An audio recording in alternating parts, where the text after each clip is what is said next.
Bonjour à tous, voilà c'est fait, Samsung a dévoilé hier soir son fameux Galaxy S3 tant attendu. C'est à Londres que ça se passe et on vous dit tout de suite.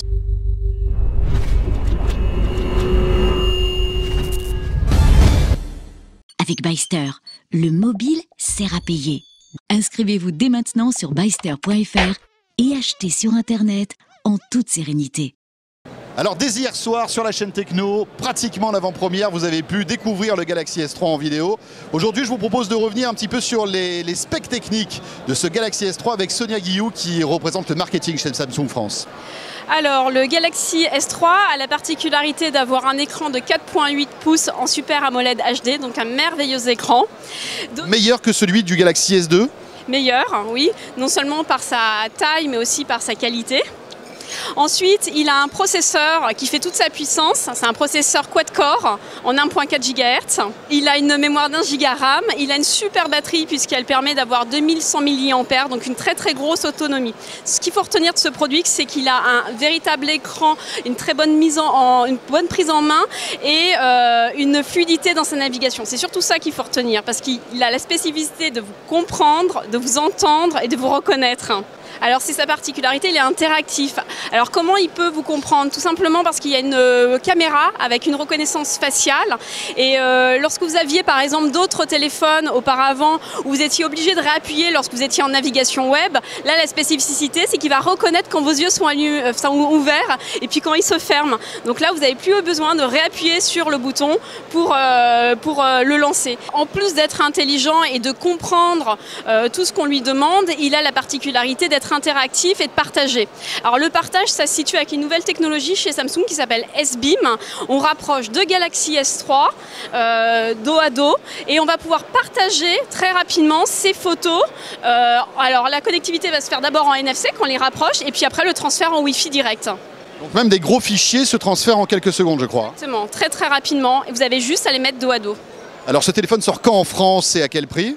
Alors, il sort en France, il arrive pour fin mai, début juin, à 649 € TTC, prix public conseillé chez tout le monde. Alors bon, on annonce de la 4G en France pour très bientôt. Les opérateurs accélèrent la mise en place du réseau de 4e génération. Est-ce qu'il sera compatible avec ces réseaux 4G? En effet, il y aura une version LTE qui va arriver également.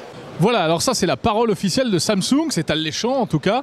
Mais voyons maintenant un petit peu ce qu'en pensent nos confrères de la presse high-tech. Et vous allez voir, leurs avis sont plutôt tranchés. Je pense que l'essentiel c'est l'augmentation des performances. Après, il y a quelques petites choses qui sont marrantes, notamment le chargeur sans fil qui va, je pense, ravir les plus geeks d'entre nous.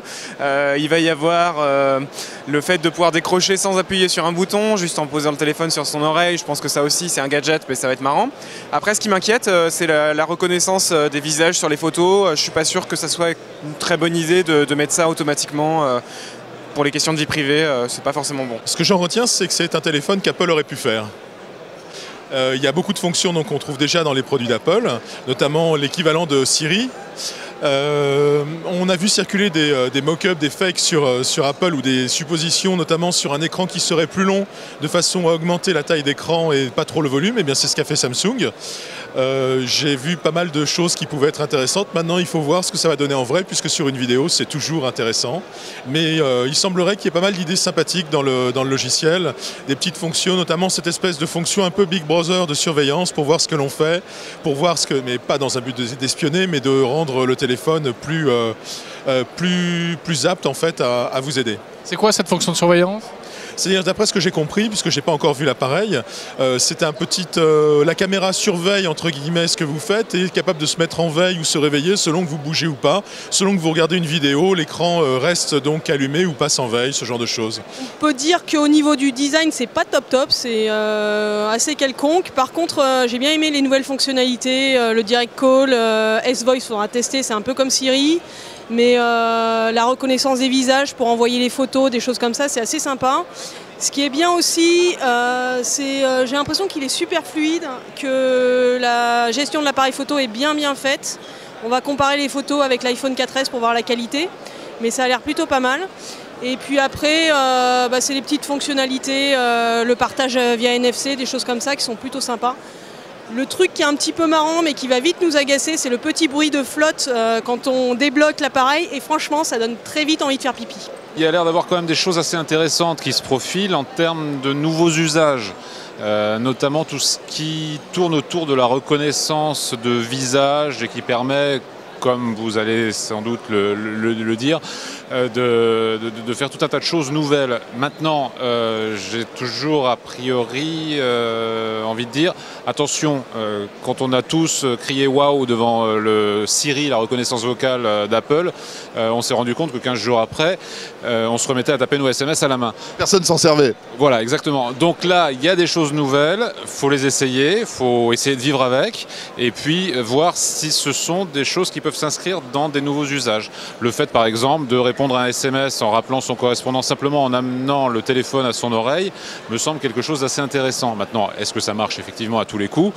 Est-ce que c'est quelque chose que l'on va adopter? Ça, c'est encore une autre histoire. Voilà pour ce Galaxy S3 qu'on vous a, je pense, bien présenté ici sur la chaîne Techno.tv. On peut dire que ça y est, Samsung est prêt à l'arrivée d'un certain concurrent que tout le monde attend, Jérôme, c'est l'iPhone 5. Évidemment, alors les regards se tournent vers le concurrent principal, Apple. Bon, il faut maintenant qu'on teste ce Galaxy S3 pour savoir si les promesses eh bien, sont véritablement tenues, parce que c'est bien toutes ces fonctions, mais il faut que ça marche bien, que ce soit convivial, etc. Mais moi je trouve que quand même là, Samsung met la barre très très haut. Samsung met la barre très très haute. Sachez que dès que nous en avons un exemplaire, on le testera pour vous. Test complet sur la chaîne Techno.tv très vite.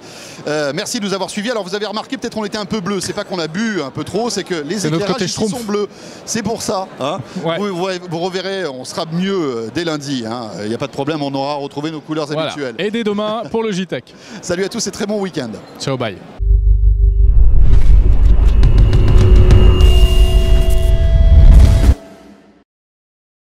Avec Byster, le mobile sert à payer. Inscrivez-vous dès maintenant sur byster.fr et achetez sur Internet en toute sérénité.